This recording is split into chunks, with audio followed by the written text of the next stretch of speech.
Наша христианская жизнь – это огромное путешествие длиной в жизнь. На Рождество появляются люди, которых ты не видел год. Рождество, Пасха, Новый год, любые праздники – это время проверить свое духовное состояние. Когда Дух Божий начинает стучать, мы можем быть людьми честными, которые говорят: да, Господь, я с тобой согласен. Знаете, что такое Рождество, друзья? Это самое то время, когда тебе и мне стоит проверить свое духовное состояние. Пришло время.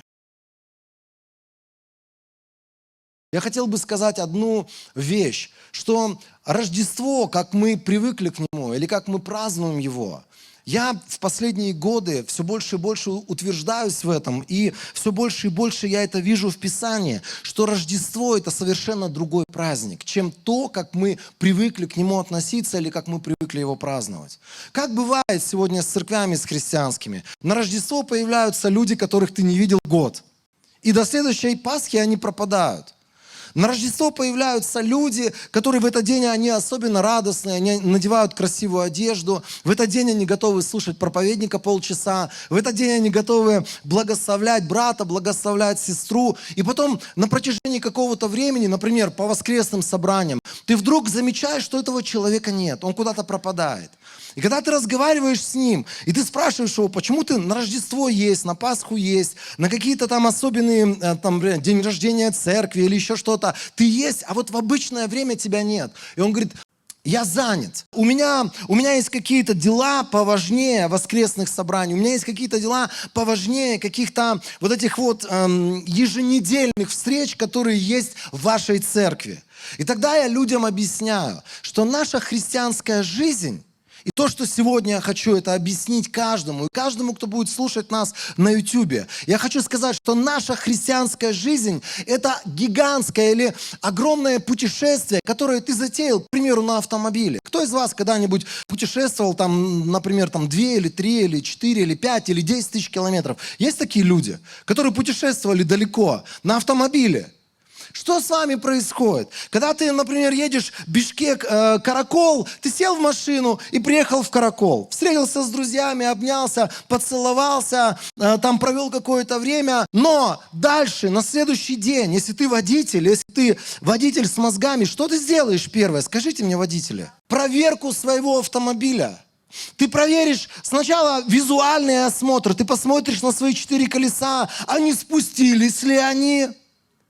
Ты посмотришь, заглянешь под капот. Ну, не знаю, так меня учили, когда я закончил ДОСААФ, я получил права, потому что я учился в автошколе. Те, кто не учились в автошколе, грех на вас. Нас учили в автошколе, визуальный осмотр необходимо сделать, потому что если ты хочешь куда-то добраться на своем автомобиле, ты должен быть уверен, что этот автомобиль туда приедет. Наша христианская жизнь – это огромное путешествие длиной в жизнь. Можешь на это аминь сказать? И ты путешествуешь на своем автомобиле под названием призвание, служение, как хочешь это назови. Многие спрашивают, какое мое служение, какое мое призвание. Это вот и есть вот этот автомобиль, это твое духовное состояние, это твои духовные отношения с Богом, это твои переживания Бога, это то, что внутри тебя никто не знает, кроме тебя и Бога. Так вот, возвращаемся к автомобилю. Когда тебе необходимо сделать большой трип, большое путешествие тебя ждет, и ты понимаешь, что, например, я сейчас еду по этой дороге, будет такой-то город, я там остановлюсь, переночую, у тебя есть планы определенные, ты планируешь какие-то вещи, и когда ты останавливаешься, это время, когда ты проверяешь свой автомобиль. Знаете, что такое Рождество? Это время проверить свое духовное состояние. Рождество, Пасха, Новый год, любые праздники, которые мы называем сегодня христианскими, нехристианскими, это время проверить свое духовное состояние. А знаете, что еще входит в это время? Когда ты лежишь на больничной койке, это время проверить свое духовное состояние. Когда ты одноногий пришел на собрание, это время проверить твое духовное состояние. Когда в твоей жизни все идет не так, и тебе охота просто все послать, всех послать, это время проверить свое духовное состояние. Когда что-то пошло не по плану, знаете, это самое хорошее – остановиться и познать Господа. И когда ты смотришь, визуальный осмотр делаешь, и ты вдруг заметил, что там течет масло, или вдруг здесь потек антифриз, ты поднимаешь капотик, ты начинаешь проверять уровень масла, ты начинаешь заглядывать в ту самую емкость, где у тебя антифриз хранится. Ты начинаешь делать что-то, ты начинаешь что-то менять, ты начинаешь что-то производить, чтобы тебе на веревке не доехать. Или на эвакуаторе, сейчас на веревке мало уже кто ездит, чтобы тебе на эвакуаторе не пришлось ехать, потому что это будет в разы дороже, чем ехать собственным ходом. Знаете, что такое Рождество, друзья? Это самое то время, когда тебе и мне стоит проверить свое духовное состояние. Если, например, меня в ДОСАФе учили, и там был чек-лист, да, по которому ты проверяешь состояние своего автомобиля, они говорят, визуально сначала обошел, все посмотрел, открыл капот, правильные бачки понаоткрывал, потом, когда включил зажигание, посмотрел на панельчики, чтобы все правильные чеки не горели, потом погасали, потом ты включаешь зажигание, чтобы не было постороннего звука, в момент, когда ты завел автомобиль. Потом, когда ты тронулся, ты слушаешь, чтобы не было постороннего звука дык-дык-дык в твоей ходовой части твоего автомобиля. Это все чек-лист, это все пункты, по которым ты проверяешь состояние своего автомобиля. Сейчас я хочу вам выдать духовный чек-лист, которым тебе необходимо себя проверять. Духовное состояние в Рождество, в Новый год и в остальные праздники. Евангелие от Луки, 8 глава. 4 стиха. К Иисусу продолжали приходить люди из разных городов, и когда собралась большая толпа, Он рассказал им притчу.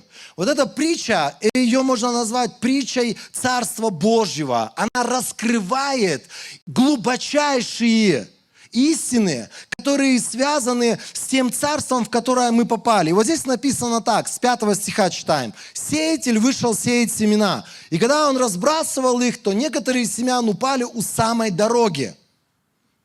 Пункт номер 1, самая дорога. «И были затоптаны и склеваны птицами небесными».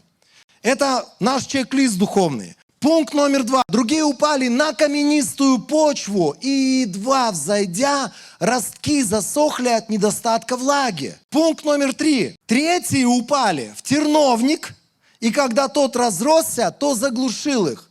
И 4 пункт. Прочие же упали на хорошую почву. Они взошли и принесли урожай во 100 раз больше того, что было посеяно. Рассказав эту притчу, Иисус громко сказал: у кого есть уши, чтобы слышать, пусть слышит. И кто-то сразу может мне возразить: братан, подожди. Это притча вообще о том, как люди могут спастись и принять спасение Господа Иисуса Христа. На самом деле это тоже верно. Но это в глобальном масштабе эта притча так работает. Но есть и локальный масштаб, когда ты ежедневно можешь себя на основании этой притчи, когда ты еженедельно, ежемесячно, каждый год на основании этой притчи можешь проверять свое духовное состояние. Давайте посмотрим, что же Иисус говорит им, объясняя эту притчу. Когда ученики спросили, что означает эта притча, Иисус ответил: вам дано знать тайны Божьего Царства. То есть через эту притчу Он объясняет какие-то глубочайшие тайны Царства Божьего для тех людей, которые любят погружаться в тайны. Кто любит погружаться?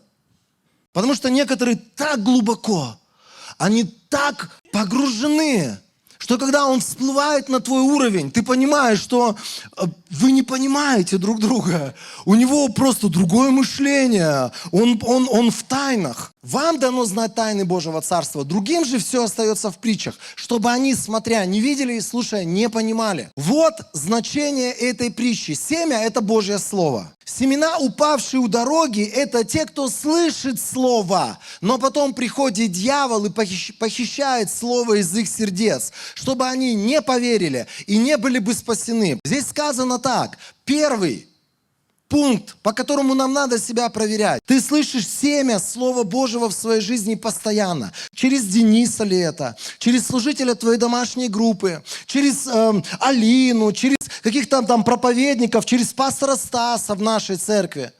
Ты можешь слышать через каких-то проповедников там или здесь, или тут, читать книги. И самое главное, читать само живое Слово Божие. Через это Бог, посылая в твое сердце семя Слова Божьего, ждет, что это семя что-то изменит внутри тебя. Но здесь написано так, что дьявол, он похищает это слово. Каким образом? Он делает так, чтобы ты в это не поверил. Чтобы ты просто в это не верил. Когда ты слышишь какие-то, например, истории из Писания, и вдруг внутри тебя появляются эти мысли, что ну да, Тогда это было возможно. Сейчас в нашей жизни, в нашей действительности это не рабочая схема. Это то, что делает дьявол сегодня с тобой. Это то, что дьявол делает, например, когда с людьми разговариваешь и говоришь, а что ты не молишься за квартиру? Он говорит, а как я получу эту квартиру, если у меня нет никаких возможностей?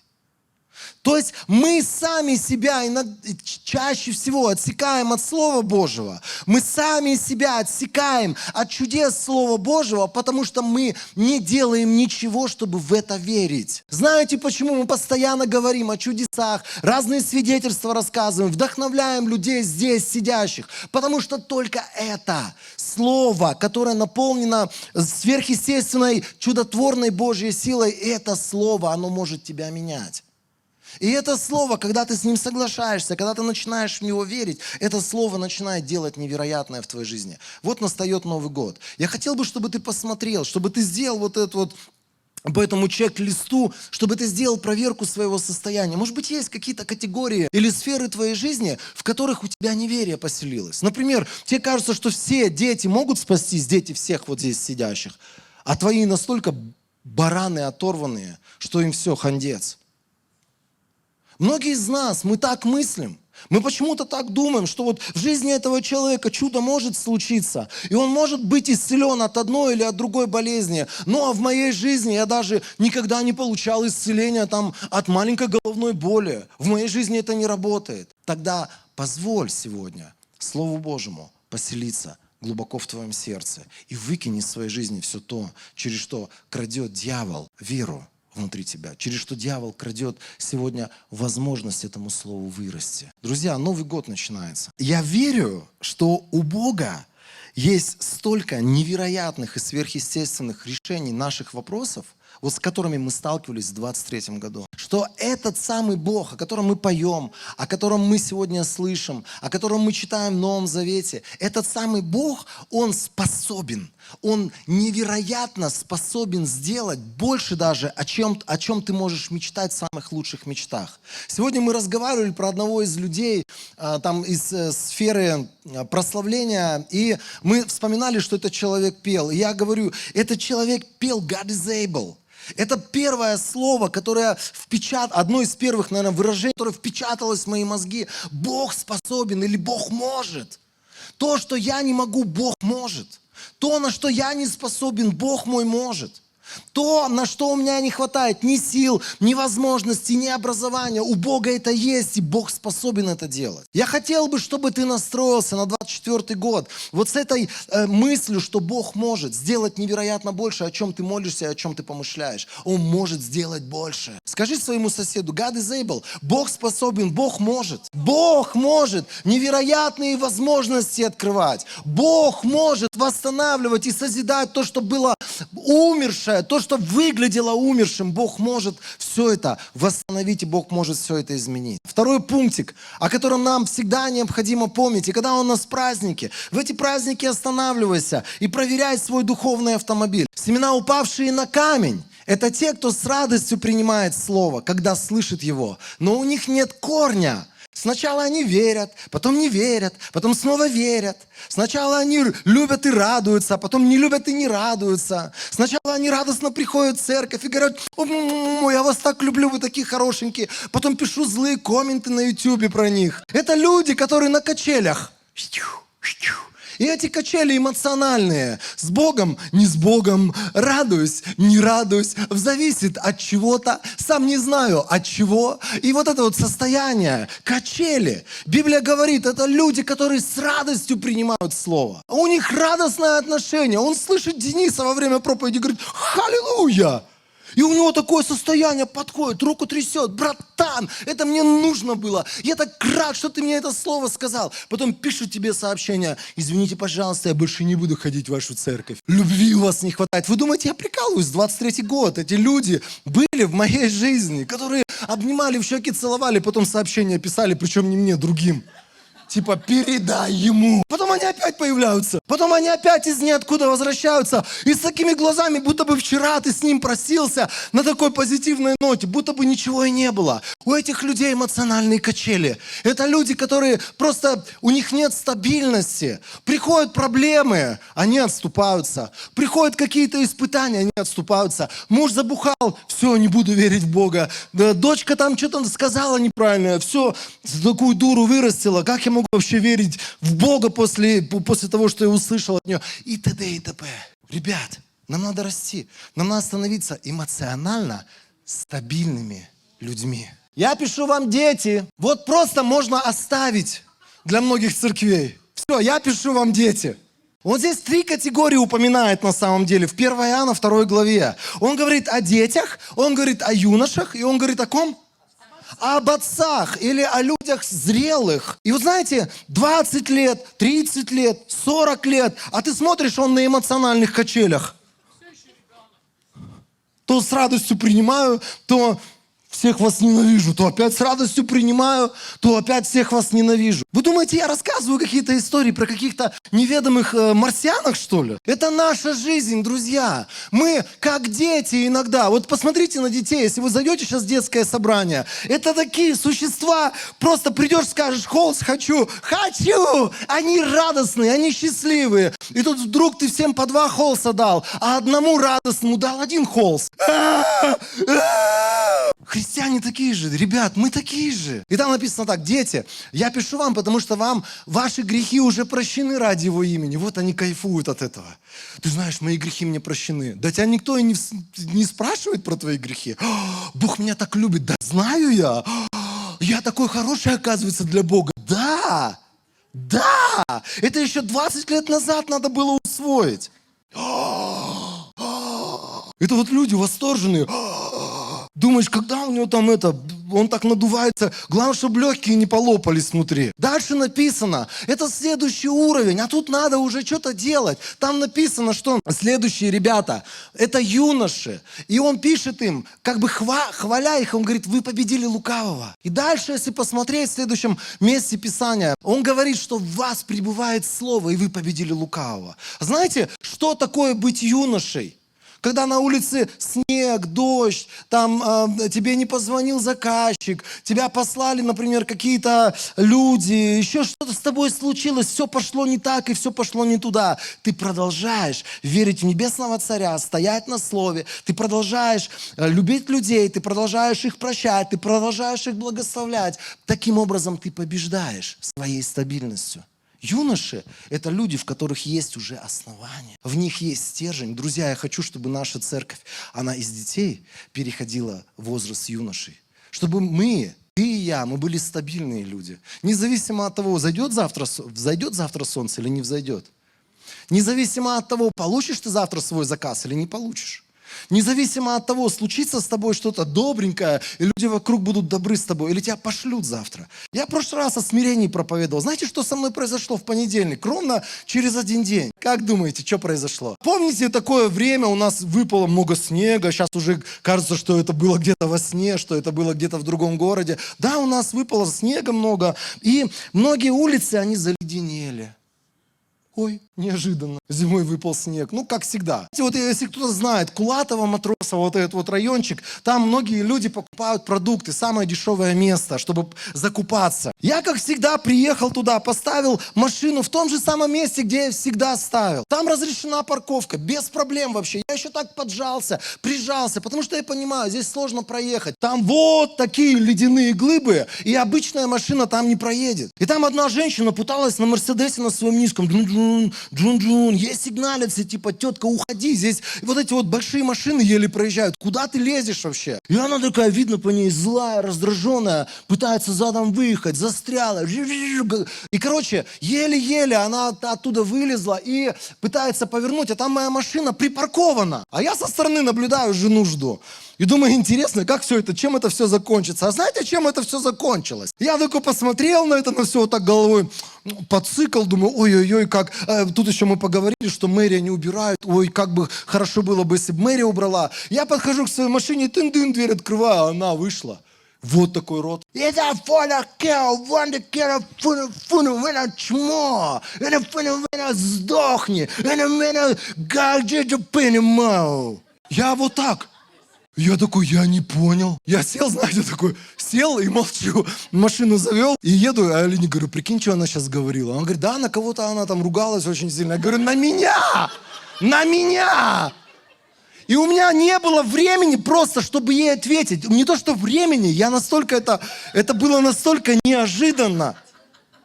Но что-то случилось из-за того, что это так было неожиданно для меня. Я опешил, я сел в машину, я еще, конечно, долго ехал, размышлял, думаю, что это было вообще? А потом думаю, прикинь, я вчера такое крутое, как мне казалось, послание о самовлюбленности, о самонадеянности, о самоуверенности. Короче, о гордости говорил. И тут прям вот по мне прокатили. Какая-то девчонка молодая, меня вот такое хайло открыла, чмом назвала. И там еще столько разных было слов. Знаете, легко. Нас же легко вывести. Нас легко вот в эти качели засунуть. Вот, вышел человек из зала, вроде улыбался. Потом к ночи смотришь, о, сообщение пришло. И ты что-то не понимаешь вообще. В смысле? Перечитываешь, думаешь, может, это не от него, может, от какого-то злодея, который тебя убить всю жизнь хотел. Нет, от него. Я его видел сегодня, он был радостный. Качели, потому что. Что-то с ним случилось, пока он до дома доехал. С радостью сначала принимал, а потом все пошло не так. Когда этот человек начал просто восставать против Писания. Друзья, время, 24-й год, время стабильности. Время, когда вокруг все будет еще больше нестабильным. Но стабильность внутри тебя должна поселиться. Когда ты внутри говоришь, даже если все пошло не по плану, мой Бог продолжает быть Богом на небесах, нам в своем престоле держит меня за правую руку. Даже если у всех все будет не так, я знаю, что Он приведет меня к этому месту, куда я должен прийти. Слышите, друзья? Даже если все сегодня начало катиться в другую сторону, просто стой в вере, зная, что твой Бог, начавший свою верную, чудесную, добрую работу внутри тебя, Он верен ее закончить. Давайте встанем на уровень юношей. Давайте станем людьми, которые с этих качель выпрыгивают. Семена, упавшие в терновник, это те люди, которые слышат слово, но со временем повседневные заботы. У нас у всех одно и то же. Каждодневные заботы. Работа, дети, жена, которую опять любить надо. Повседневные заботы. Богатство, друзья. Столько возможностей в этом мире. Столько шансов в этом. Чего я тут сижу в этом Бишкеке? Я руки в ноги, я в Нью-Йорк, деньги буду зарабатывать. Косить вот так вот капусту. Бог же меня призвал капусту косить. Это состояние многих людей. Это вот эти вот повседневные бесконечные заботы, которые никогда в твоей жизни не закончатся. Многие люди говорят, что ты не пришел на собрание? Ой, у меня вот сейчас некоторые проблемки есть, некоторые заботы есть, я сейчас порешаю, потом приду. Сейчас я вот школу закончу, потом приду. Университет закончу, потом приду. Сейчас я замуж выйду, потом приду. Детей нарожаю, потом приду. Внуки появятся, потом приду. Когда сдохну, может быть, приду. Там написано дальше, что удовольствие.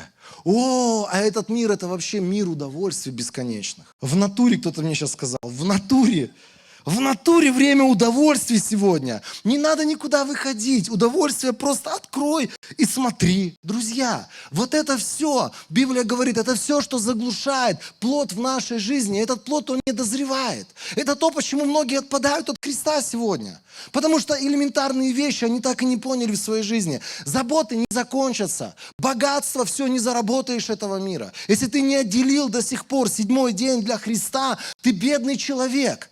Бедный ты человек, и мне жалко тебя. Потому что ты будешь обворован дьяволом, ты будешь уничтожен дьяволом, если хотя бы раз в неделю ты не оставляешь все свои дела, заботы, удовольствия, компьютеры, соцсети, все, что тебя наполняет, и ты не посвящаешь этот день Христу, ты не сможешь расти в наши времена. Слышите?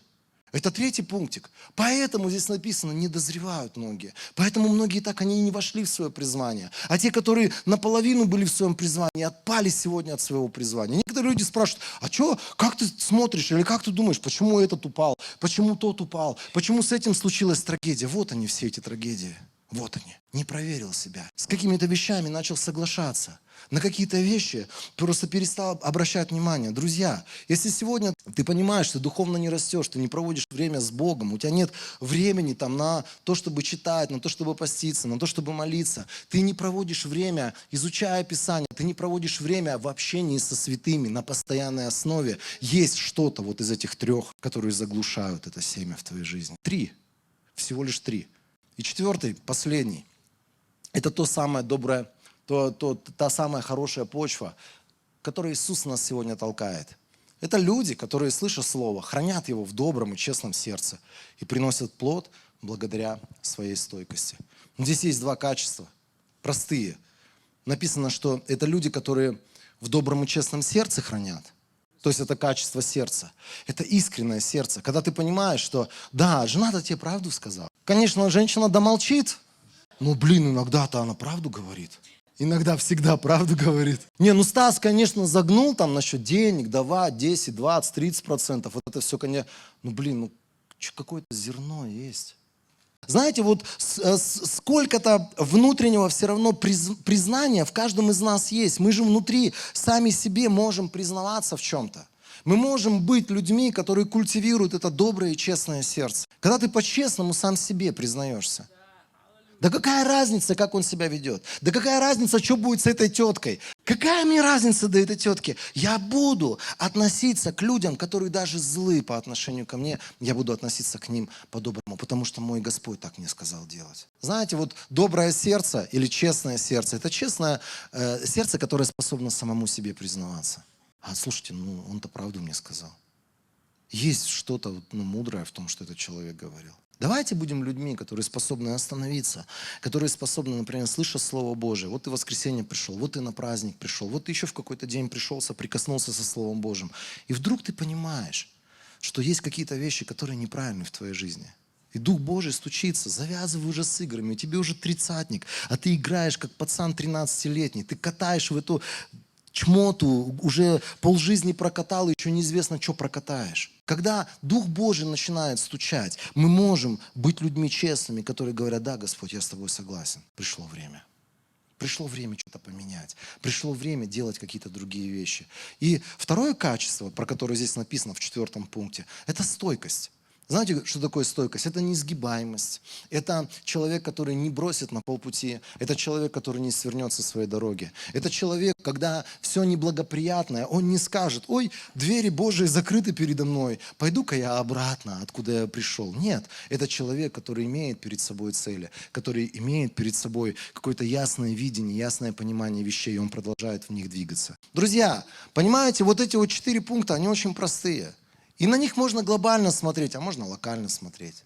И эти вещи реально глобально влияют на то, почему люди сегодня не спасаются, почему люди сегодня отпадают от Христа, почему люди сегодня не принимают Евангелие. Но можно локально посмотреть, почему я не расту, почему у меня проблемы на ровном месте. Потому что 4 пункта, и 3 из них есть, а 4-го почему-то нет. Капец, у тебя башки нет. Бедный ты человек, и мне жалко тебя. В натуре. Стас, конечно, загнул. Что это было вообще? Ребят, мы такие же. Знаю я. А ты смотришь, он на эмоциональных качелях. Да. Главное, чтобы легкие не полопались внутри. В смысле? Нас легко в эти качели засунуть. Я занят. Неожиданно. Зимой выпал снег. Лакурго? И т.д. и т.п. Капец ты, женщина тупая. Конечно, женщина домолчит. Зерно есть. Кто любит погружаться? Вот просто можно оставить